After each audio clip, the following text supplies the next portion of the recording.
Hello, everyone, and welcome to the part 6 of Aristotle's Politics. These are the series that I am doing every week to cover Aristotle's politics and discuss about the main ideas, summarize, provide commentary. Before you start listening to this one, make sure to also check the previous episodes because many of the ideas that I am going to talk about in this episode builds upon the ones that I have already discussed in the previous ones. If you enjoyed, please leave a like, comment, share with your friends, subscribe, because I'm going to keep posting these videos and there will be more coming in the next few weeks. So let's start the discussion that we were left on last week and continue with the book Politics, and let's see what this guy Aristotle has to say more about the politics. We are going to make a transition from discussion of citizenship to the types of regimes and what makes each regime just or unjust. What is the purpose of the city? What makes a city just city? How should rulers be selected and for what criteria? So we are going to make a transition towards more practical constitutional analysis done by Aristotle. First, we need to define what regime is. According to Aristotle, a regime is the structure of authority in a city, specifically how power is distributed among those who govern the city. It defines who rules, how, and for what end.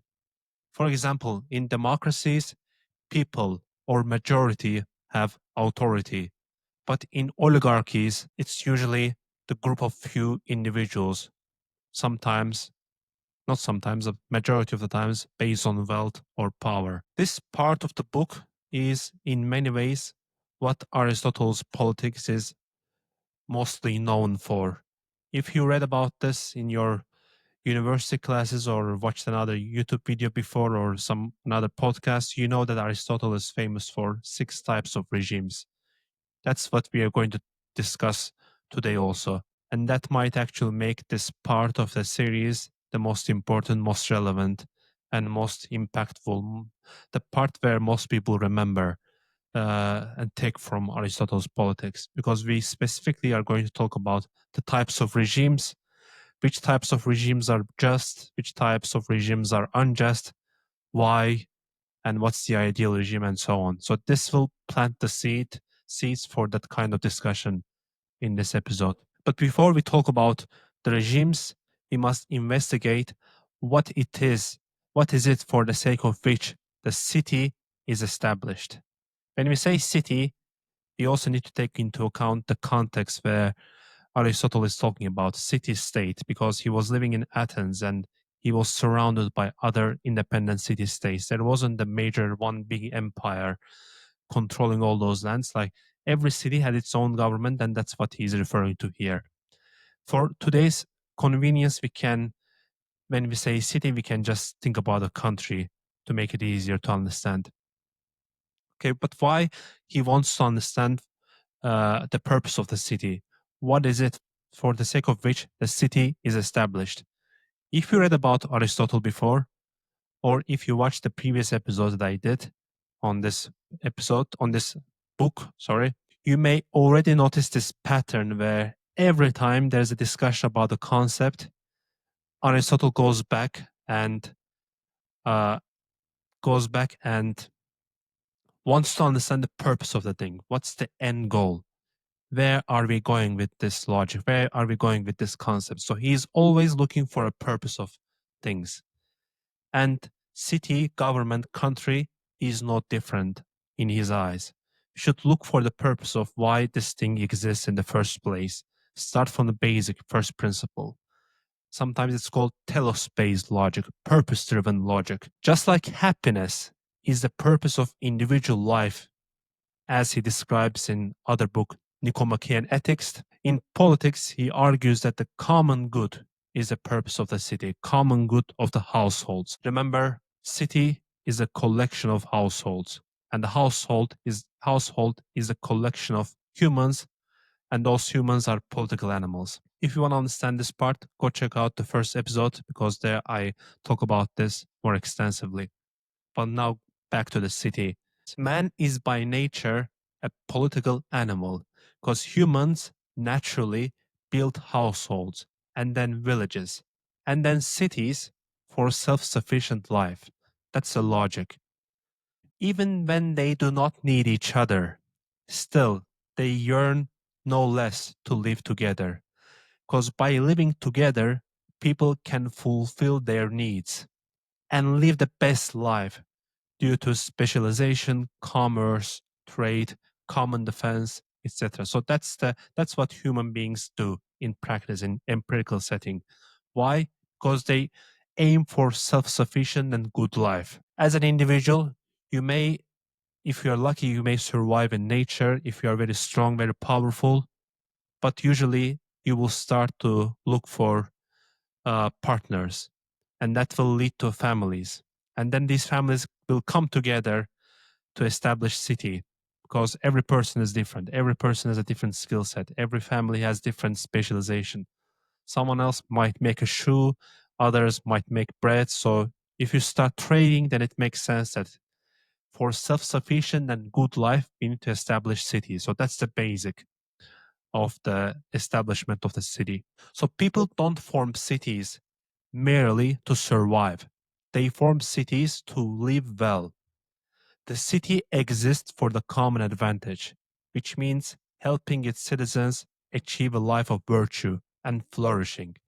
So that's its telos. That's the purpose of the city. Living well and a common good is the purpose of the city. This is relevant because then we will link this to the politics. Uh, We will link this to the ruling. Who should deserve to rule? Who should rule the city? Obviously, if you're going to rule the city, you need to understand the natural purpose of the city, and you have to serve to this purpose. And that serves as the basis of politics, basis of the governance, common good. Therefore, common advantage is a good for the sake of which the city is established. Political rule differs from despotic rule or tyrannical rule. And he makes a comparison with master and slave relationship that was very popular up until the industrial age. Says a master rules someone that he or she calls slave for their own benefit. But political rulers govern equals for the common benefit. So any regime that rules for the ruler's advantage alone, like tyranny or corrupt oligarchy, must be unjust. Because politics is ultimately about ruling those people that are equal.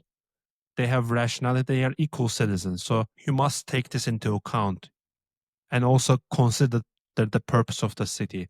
Purpose of the city is common advantage and living well. And who are we talking about when we say living well? Well, these people are all equal people. So the key difference between political rule and mastery is that the former is for mutual benefit, but the latter is for the ruler's gain, ruler's benefit. That might raise a question for modern times. In democracies, if policy serves lobbyists or corporations over citizens, is it still a just regime? Or think of a startup where the founder hoards all the power, uses employees to enrich themselves, and stifle dissent. That would be mastery, not political rule. Aristotle would say it mimics tyranny more than a true political community. So for Aristotle, politics isn't about power, it's about purpose. Who rules? Yes, that's important, but most importantly, why? What is the purpose here? If a regime exists to serve only the rulers, Aristotle doesn't call it political, it calls it mastery. But the city is a partnership, not just for trade or security, but for living well together. Because that's the natural end of humans. They build communities, they build cities for a self sufficient life, given the differences between all the human beings and specialization. Then we jump into maybe the most spicy, most interesting part of the Aristotle's politics, regime types. And his regime types are based on two really factors: a number of people participating in the governance and their intent. Why are they ruling? What's the purpose of their rule? And that's the classification is based on. So Aristotle starts with this first question. Okay, who can be governing body? Governing body can be either one person, few people, or majority. When one person, few people, or majority rule for the common benefit, common good, which is the purpose of the city, it's called just regime, correct regime, in other words. But when one person or few people or majority rule for their own benefit, that's called unjust regime or deviant regime. Because the purpose of the city is common advantage, but they might be ruling for their own advantage, and that's called unnatural. And then based on these two factors, purpose and number of people ruling, we get 6 types of governments, 6 types of regimes. First is monarchy. Monarchy is the rule of the virtues one person for common good, and that makes it just regime. What is the opposite of monarchy? It is tyranny. It is deviation of monarchy, where tyrant rules for their own advantage. So if one virtuous person rules for the common good, it's just regime, and it's called monarchy or kingship. But if one person rules only for their own benefit, it's called tyranny, and that's unjust regime. Aristocracy is the rule of the virtuous few people for common good, and therefore this is considered just regime. It is deviation, it is opposite, is oligarchy. Oligarchy is where few people rule for their own benefit. So aristocracy is a just regime, oligarchy is unjust regime. Reason why?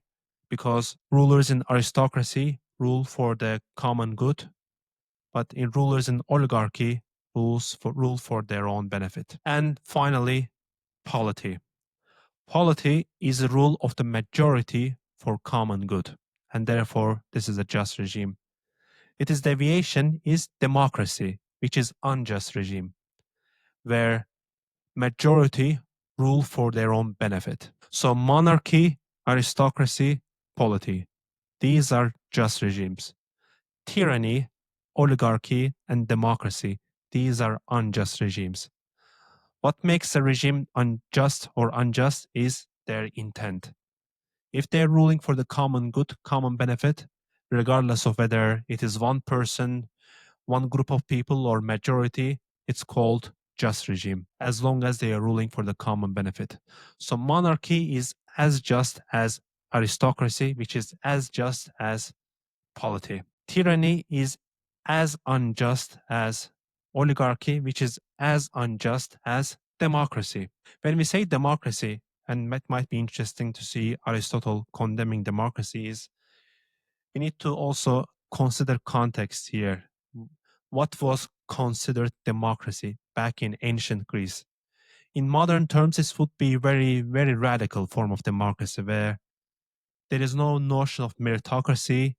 Rulers are selected based on a lot, so that's what Aristotle refers to, meaning democracy, where majority just rules however they like, which is not really common these days. Even in elections, it's not the case where people just randomly select people. So I sometimes wonder if Aristotle respond in 21st century. What I would think he would consider most democracies, current democracies, as polities, but I might be wrong here. But in his terms, in the ancient Greek terms, yes, he makes this distinction between polity and democracy, which is interesting. And we will come back to this topic in the future episodes where we will go specific details regarding what makes polity just, what is wrong with democracy, and so on. But we can safely say this: Aristotle's regimes, classification of regimes, aren't judged by how many people rule, but why they rule and who benefits. Is power exercised for the common good or private gain? Like in the case of monarchy, he's saying that one virtuous person ruling for the common good, that's called just regime. It's in theory. It says, okay, if there is one single person that is very virtuous, logically they should rule. If in society there is only one single person that can do that, then it makes sense for that person to take charge. Aristotle is skeptical of pure democracy, where the poor people, majority, rule for their own benefit and disregard, for example, property owners or the educated people. For Aristotle, rule by the many isn't necessarily just. It is just only if the many, majority, rule with moderation and seek the common good. Otherwise, democracy becomes mob rule. Again, key thing here is why they rule and who benefits, not necessarily the number of people exercising power. So we need to make the distinction here between current ethics, ethical understanding of good governance versus this theoretical Aristotelian logic. Regime is good if they serve the common good. That's it.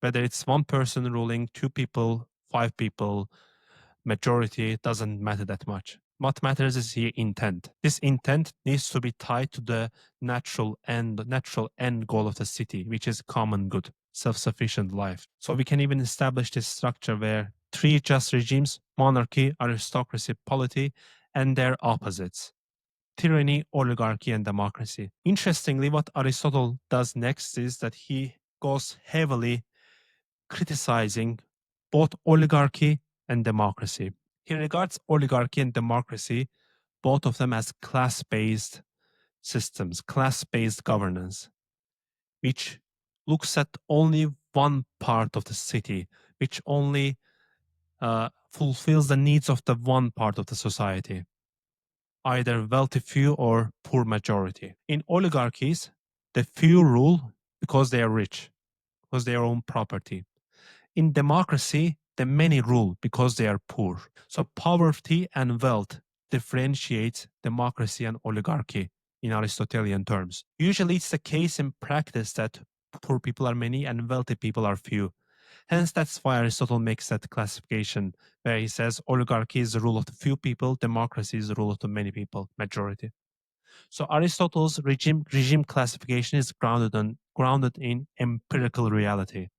The poor tend to be more numerous, but the rich fewer. And this is the part where also Aristotle quietly shifts from a purely constitutional analysis to a socio-economic one. Many modern democracies, in Aristotelian terms, would be considered to operate in practice like oligarchies, where wealthy people would fund campaigns, shape tax policy, protect capital over labor. So maybe Aristotle would see this as a rule by wealth or wealth, not necessarily a democracy.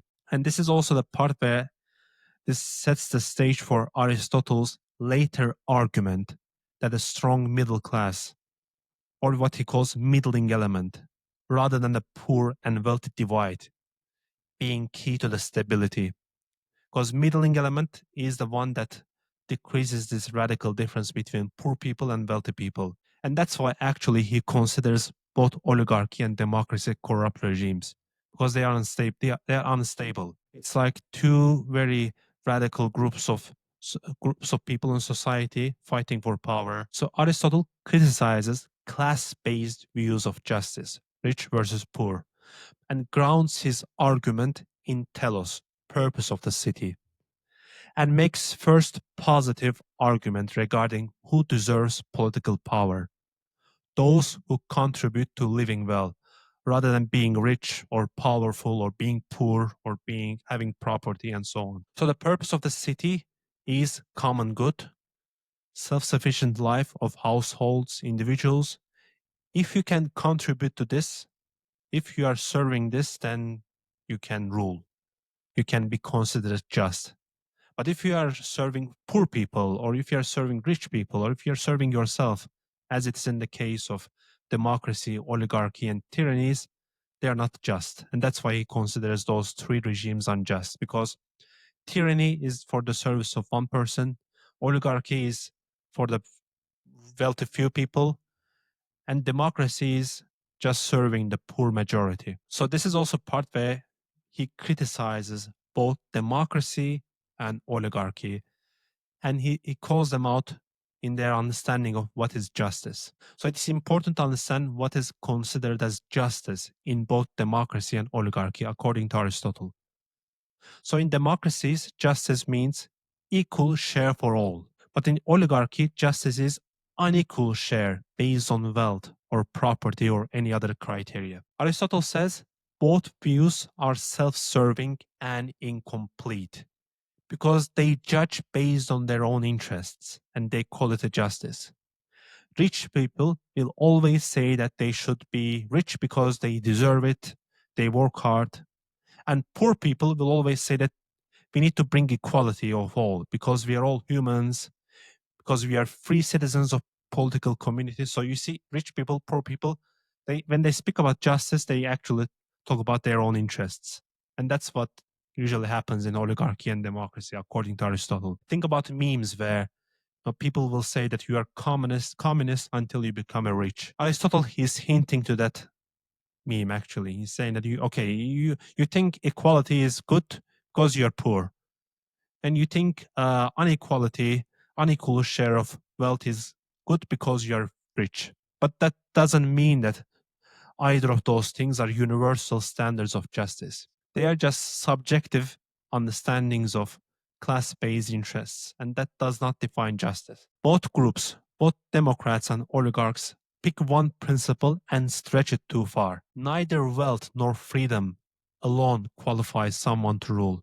Democrats say we are all equal in one way, we are free citizens, therefore we should be equal in all ways: votes, offices, wealth, and everything. And the oligarchs say the opposite, says we are unequal in wealth, so we should be unequal in all ways. Votes, offices, we should be privileged and the others shouldn't be participating in any of those. The poor people say justice is equality. The rich say justice is inequality. Aristotle says both are just defending their class interests and mistaking them for justice. So, city is not just a contract for mutual protection or economic exchange. That would make it no different than a herd of animals or marketplace. A city is a moral community. It exists so that people can live not just together, but well together. So justice must be defined in terms of who contributes to that shared life, who contributes to living well. When it comes to arrangements regarding commerce, voting, participation, each city has their own arrangement, different from one another. What is common for all of them is that they all seek justice and take care for good governance and political virtue. And this is also what marks Aristotle's pivot away from relativism, meaning each city defining their justice differently, towards a more universal standard, universal morality. Not wealth, not birth, not freedom, but contribution to the common good is the purpose of the city and purpose of the governance. So those who contribute most to the purpose of the city, living well, deserve the greatest share of ruling, according to Aristotle. That also brings up modern parallels.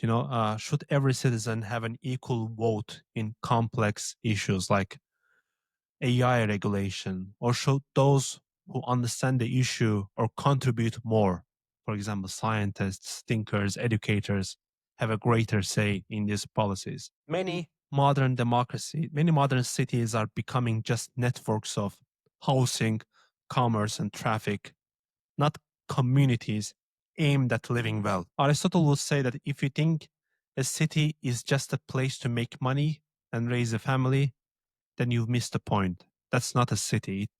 It might as well be called a herd. And justice is not what rich or poor people say it is.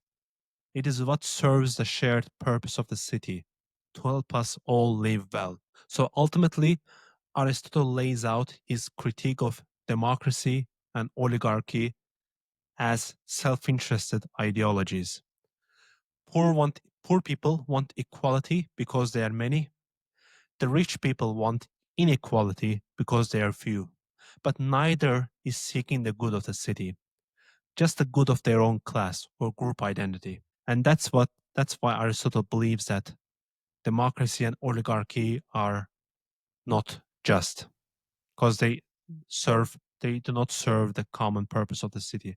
Again, when I say democracy, please take this understanding with grain of salt, approach it very skeptically. It's not necessarily that Aristotle is talking about democracy in the way that we understand it today.